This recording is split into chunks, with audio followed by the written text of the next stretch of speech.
両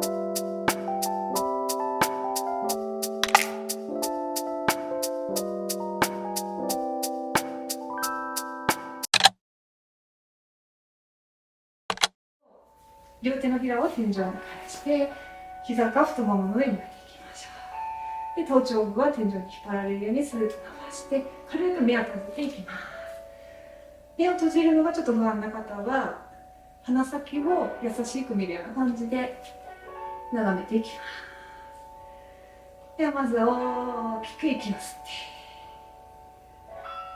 吐いて繰り返していきます。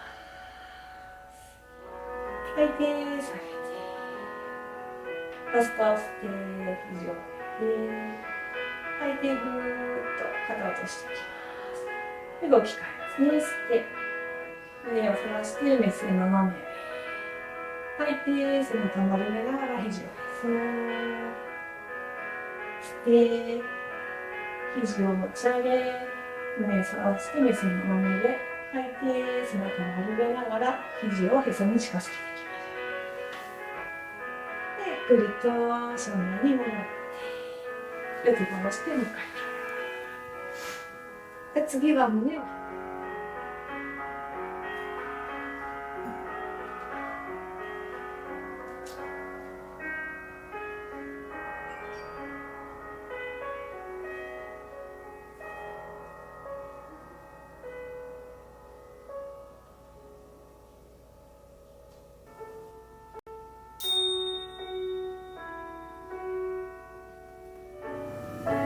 今日は朝から皆様とお会いできてとても嬉しかったです。今日一日が気持ちよく呼吸を入れてストレッチ、体を伸ばすことができたことで素敵な一日を過ごせることをお祈り申し上げて、このクラスを終わりにしたいと思います。